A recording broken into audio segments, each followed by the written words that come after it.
할렐루야. 오늘 성경 본문은 고라 자손의 시입니다.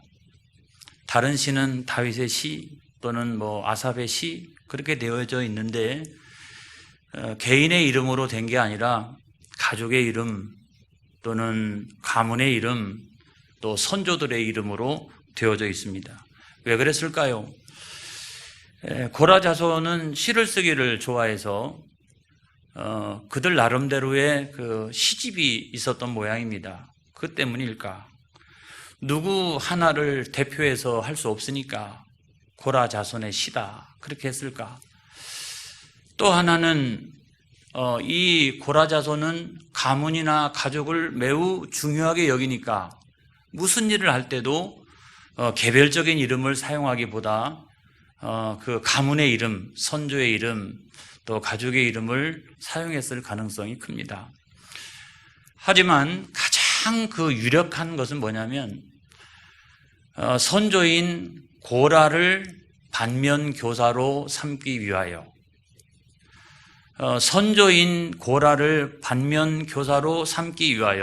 우리는 고라 자손이었다. 그거를 나타내기 위해서 그랬다는 거예요. 여러분, 동네에서도 우리가 보면 선조들의 이름을 사용하는 경우는 자랑하기 위해서 그렇습니다. 그 가문의 어떤 위상을 높이기 위해서 그렇습니다.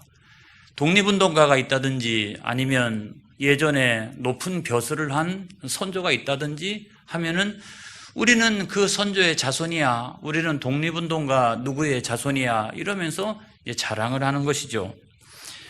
하지만 이 고라는 훌륭한 사람이 아니었어요. 레위의 증손이었는데요.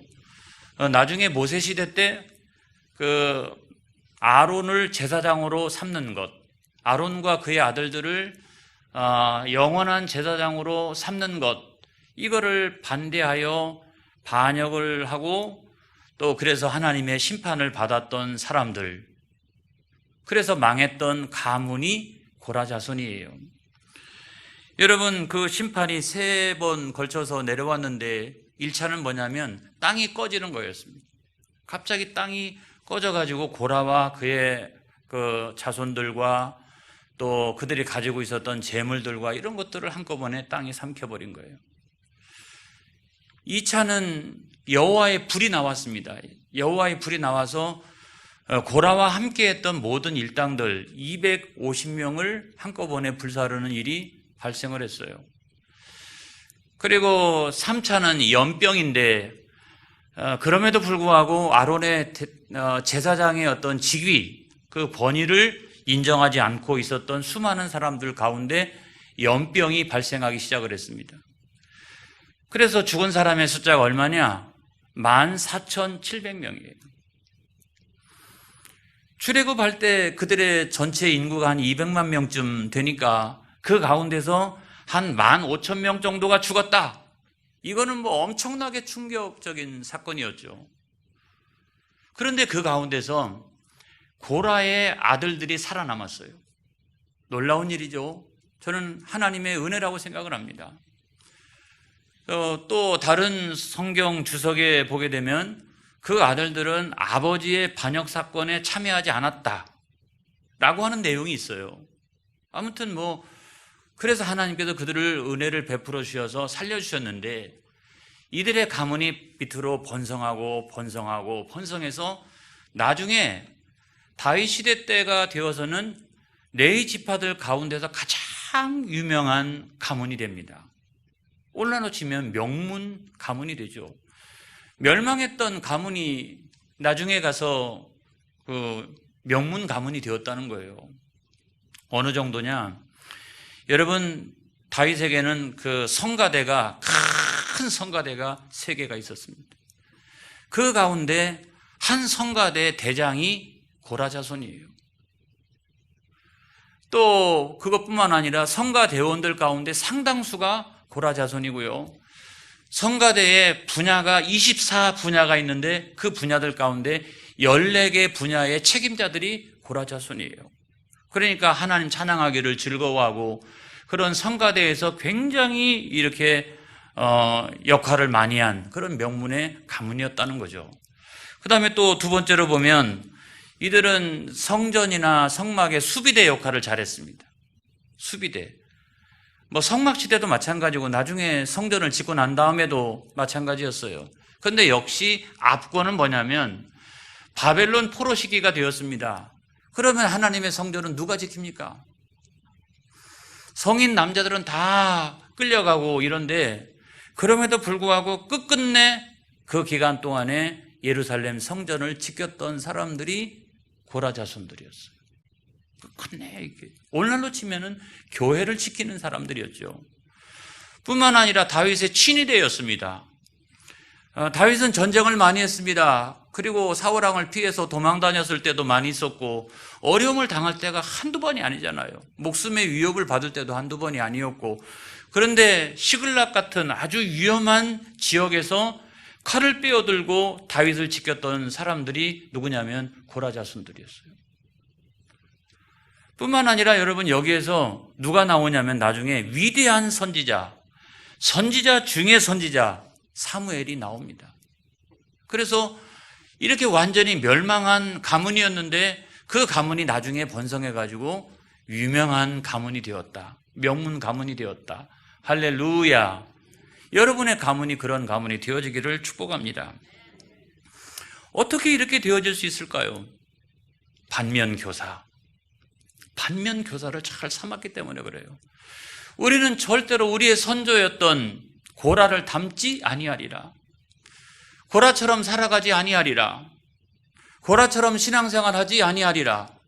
이런 것들을 막 맹세하고 얼마나 여러분 그것이 충격적인 사건이었겠어요. 그래서 결국 이들은 하나님께로 돌아가자. 그죠? 하나님 임재하시는 곳으로 돌아가자. 하나님 말씀하시는 곳으로 돌아가자. 이거를 가문의 무슨 표처럼 이렇게 여기면서 살았던 자손들이었습니다. 여러분 고라 자손의 시를 보게 되면 간혹 마스길이라고 하는 표현이 나옵니다. 여러분 42편에도 마찬가지죠. 마스길, 또 44편에도 마스길이라고 하는 표현이 나옵니다. 그 마스길이라고 하는 말은 뭐냐면 교훈적인 시라는 거예요. 시는 시인데 무슨 비탄시나 찬양시가 아니고 교훈적인 시라는 거예요. 우리가 인생을 어떻게 살아가야 될런지, 신앙생활은 어떻게 해야 되는지, 이거를 우리들에게 가르쳐주는 교훈시일 경우 그거를 고라 자손의 시 옆에다가 마스길이라고 하는 표현을 했던 것입니다. 이들의 교훈의 핵심은 뭐냐?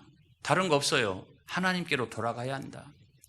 하나님 계신 대로 자꾸 성도는 하나님 역사하시는 곳으로, 하나님 말씀하시는 곳으로 성도는 자꾸 돌아가야 한다. 이것이 그들의 평생의 핵심적인 교훈이었다는 거예요. 고라 자손의 시를 우리가 살펴보게 되면 여러분 42편을 한번 보겠습니다.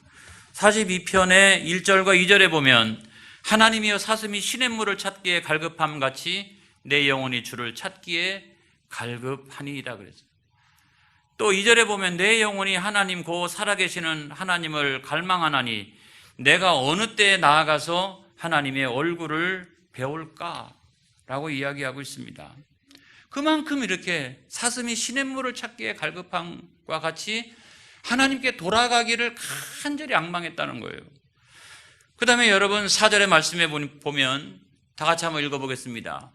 내가 전에 성회를 지키는 무리와 동행하여 기쁨과 감사의 소리를 내며 그들을 하나님의 집으로 인도하였더니 이제 이 일을 기억하고 내 마음이 상하는도다. 내가 마음이 상하는 가장 유일한 일은 뭐냐면 하나님의 성전에 가가지고 제사를 못 드리는 것 때문에 마음이 상한 거예요. 이것 때문에 마음이 너무너무 괴로워요, 여러분. 그래서 제가 이 시편 42편에 있는 배경을 살펴보니까 이때가요, 다윗이 자식이었던 압살롬 반역 때문에 도망치던 때였어요. 막 도망치고 있는데 그 옆에 시인이었던 고라 자손이 있었던 모양입니다. 다윗의 마음이나 이 고라 자손의 마음이나 똑같은 거예요. 하나님 임재하고 계시는 그 성전으로부터 도망을 치니까 점점점 멀어지기 시작하는 거예요. 하나님 저기 계신데, 하나님 저기 계시는데. 예전에는 저곳에 나아가서 우리가 하나님 앞에 제사를 드렸는데, 함께 찬양했는데, 모이는 무리들과 함께 즐거워했는데, 이제는 도망치는 신세가 되었으니 내가 언제 다시 돌아가서 하나님 앞에 제사를 드릴까? 막 이런 괴로움이 그 마음 속에 있었던 거예요. 마음이 그만큼 상했던 것입니다. 시편 44편 1절의 말씀에 보면 또 이런 말씀도 있습니다. 다 같이 시작. 하나님이여 주께서 우리 조상들의 날 곧 옛날에 행하신 일을 그들이 우리에게 일러주매 우리가 우리 귀로 들었나이다. 예전에 자기 조상, 자기 선조였던 고라가 어떻게 반역했는지를 평생 동안 살아나가면서 이 자손들은 일평생 동안 그거를 기억하고 또 기억하고 또 기억을 했다는 거예요. 우리는 절대로 저렇게 살지 아니하리라. 저렇게 신앙생활하지 아니하리라. 이렇게 맹세하고 맹세를 했다는 말이에요. 그 다음에 여러분 시편 48편 1절로 2절을 보겠습니다. 다 같이 시작. 여호와는 위대하시니 우리 하나님의 성 거룩한 산에서 극진히 찬양 받으시리로다.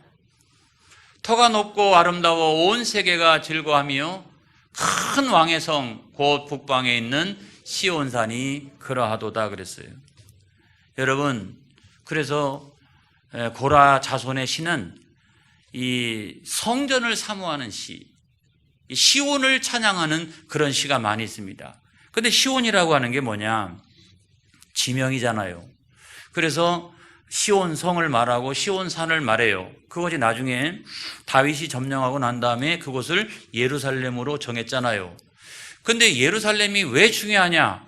거기는 하나님의 성전이 있기 때문에 그렇습니다. 하나님의 성전이 왜 중요합니까?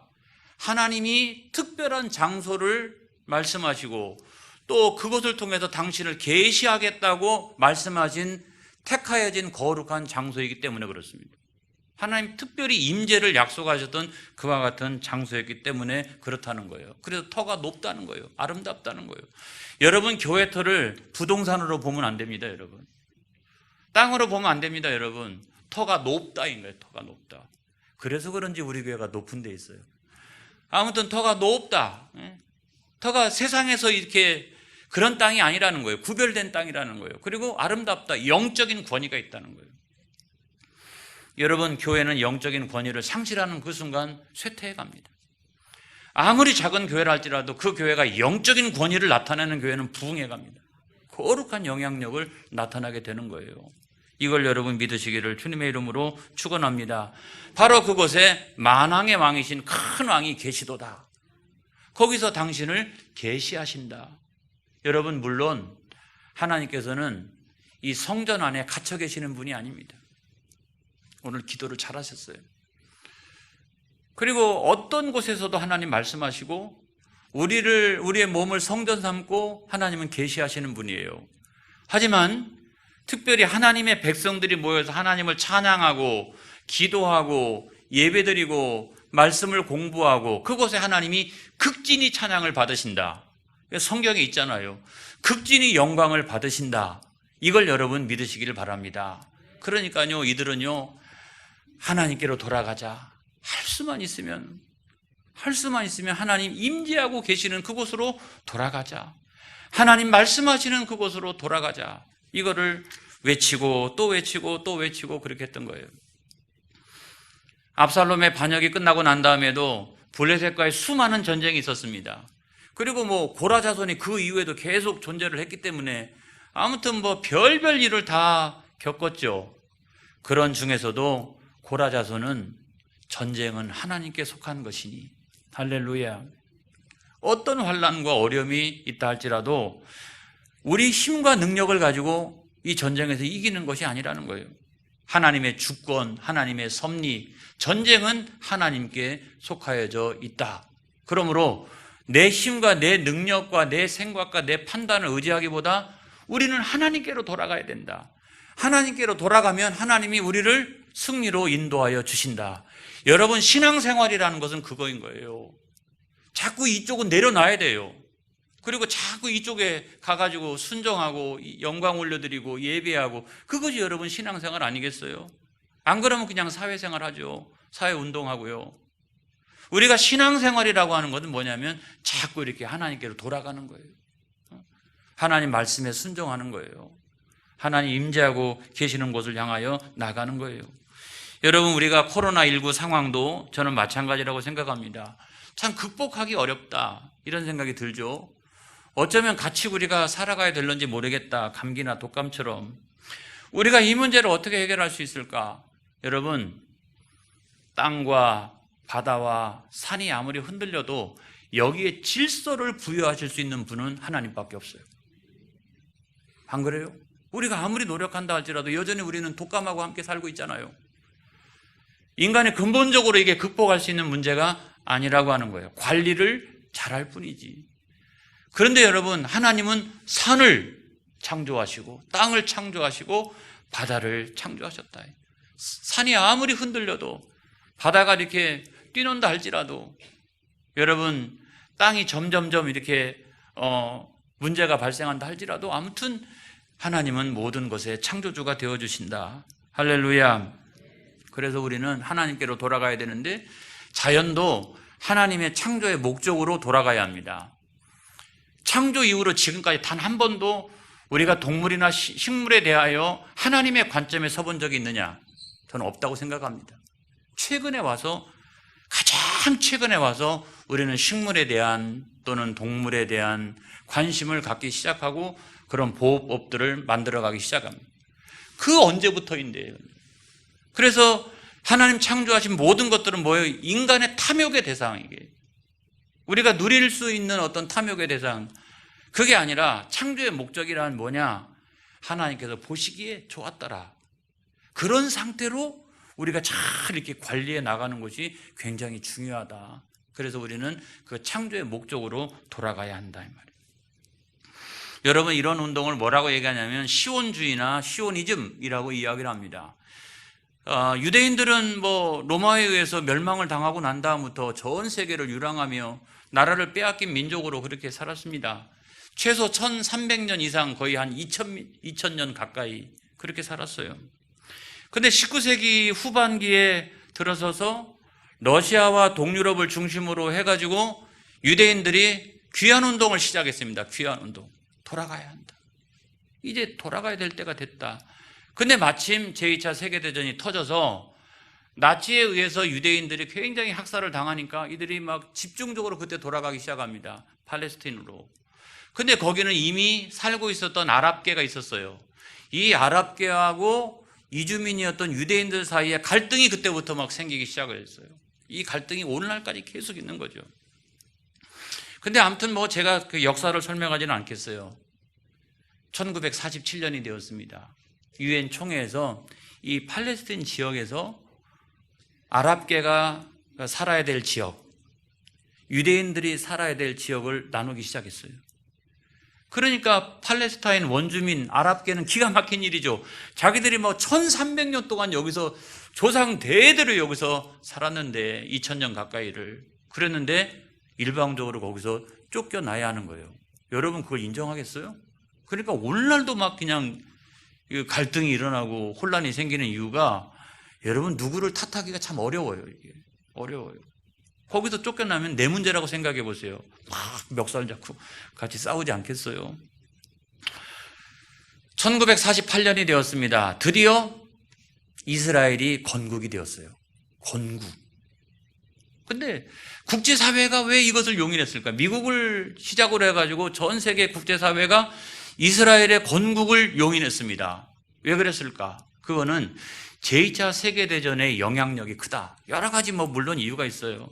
그렇지만 그 이유들 가운데 한 가지는 제2차 세계대전 기간 동안에 유대인들의 사망자가 엄청났다는 거죠.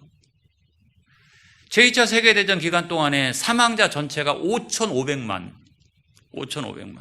그 가운데서 구소련인들이 1,100만 명 정도가 죽었어요. 그러니까 독일군이 쳐들어올 때 6탄으로 나가가지고 거의 방어하다시피 해서 엄청나게 많은 사람들이 죽었습니다. 중국인들이 1,300만 명이 죽었습니다. 그거는 아마 만주에서 일본군들에 의해서 아주 그냥 싹쓸이 하다시피 막 이렇게 죽이고 또 죽이고 이래서 중국인들의 죽은 숫자가 엄청나요. 1300만. 근데 전쟁을 일으켰던 독일은 얼마냐? 독일인들은 350만 밖에 안 돼요. 전쟁을 미리 준비했기 때문에 무기가 좋았던 모양이에요. 물론 부상자들은 엄청나게 많죠. 일본인이 얼마나 죽었느냐? 1300만 명. 부상자는 말도 할 수 없죠. 한 4천만 명 정도 되니까. 아마 그 두 개의 그 폭탄, 이것에 의해서 죽어간 사람들이 엄청나게 많았던 것이죠. 그런데 유대인들의 죽어간 숫자가 어느 정도냐? 600만 명. 유럽에 살고 있었던 유대인들의 3분의 2. 세상에. 전 세계에 살고 있었던 유대인들의 3분의 1이 죽었어요. 세계대전이 끝났습니다. 그들이 어마어마한 사람들이 죽었어요. 그들의 귀환과 그들의 건국에 대해서 아무도 시비를 거는 사람들이 아랍계를 빼놓고 나서는 시비를 걸 수가 없어요. 3분의 2가 죽었는데, 전 세계에서 3분의 1이 죽었는데 우리 돌아가겠다. 이거에 대하여 국가 공인에 있어서 미국을 필두로 해서 여러 나라들이 막 이렇게 승인을 하기 시작을 했던 것입니다. 여러분, 이 운동이 뭐냐면 시오니즘이라는 거예요. 시온주의라는 거예요. 하나님께로 돌아가자. 하나님 계신 곳으로 돌아가자. 하나님 말씀하시는 곳으로 돌아가자. 이런 것이죠. 저는 여러분, 오늘날의 그 유대인들의 어떤 시온주의나 시오니즘에 찬성하지는 않습니다만은, 오늘 이 시대를 바라보면서 우리는 복음적인 시각에서 복음적 이 시오니즘, 복음적 시온주의가 오늘날 주장되어야 하지 않을까, 그렇게 생각합니다. 코로나19 상황, 이거는 더 이상 설명하지 않겠어요. 초갈등 사회 아닙니까? 초갈등 사회. 무조건 갈등이에요.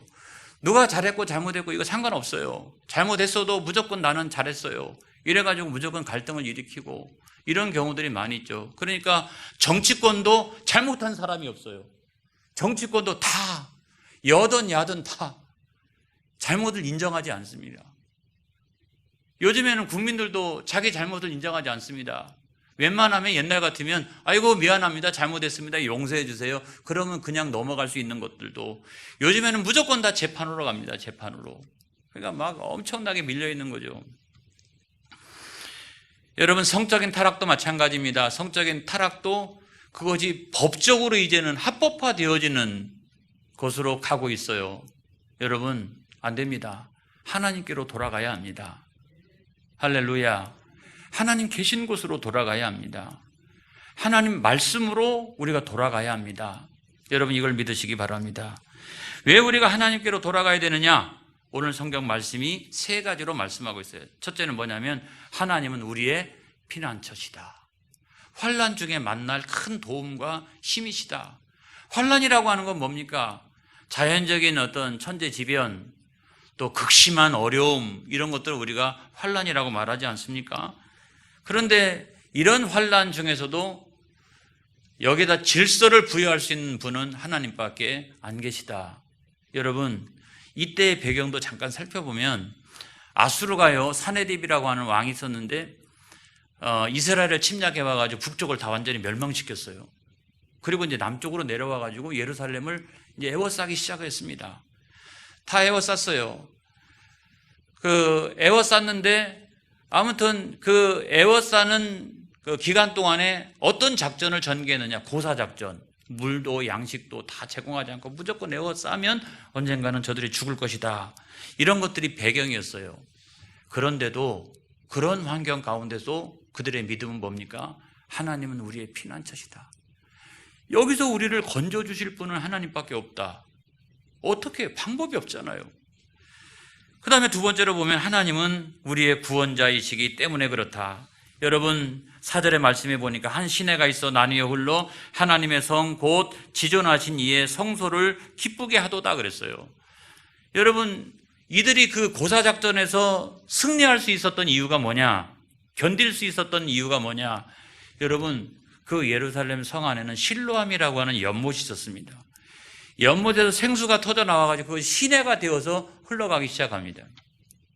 바깥에서 아무리 포위를 하고 있어도 그 안에 살고 있었던 예루살렘 주민들은 그 물을 가지고 생존을 할 수가 있었습니다. 흔들리지 않고 저항할 수가 있었습니다.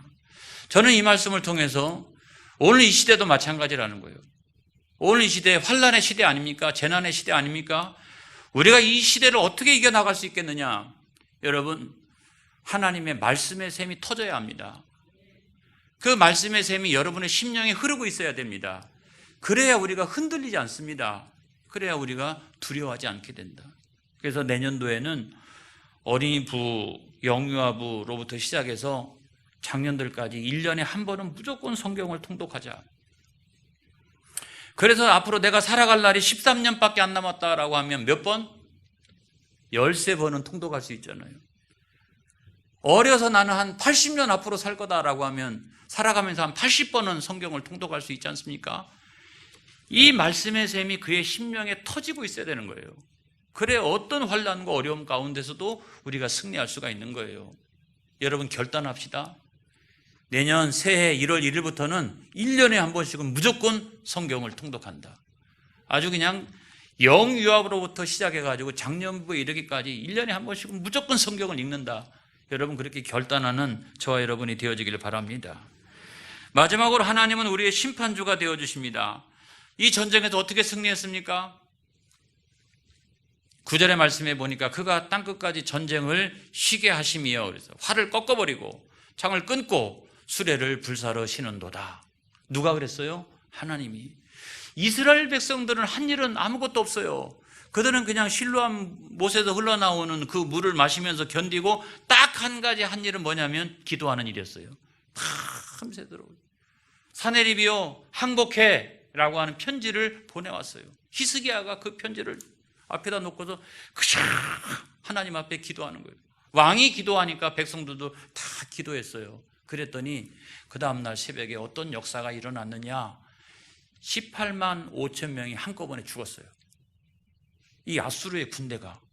그리고 사내립은 도망쳐가지고 자기 나라로 갔는데 역사서에 보게 되면 도망쳐가지고 돌아갔는데 자기 아들들에 의해서 죽임을 당합니다. 죽임을 당해요. 아주 비참한 운명이 되어지는 것을 볼 수가 있습니다. 그래서 오늘날도 마찬가지라는 거예요. 오늘날도 우리가 어떻게 해요? 기도하는 거.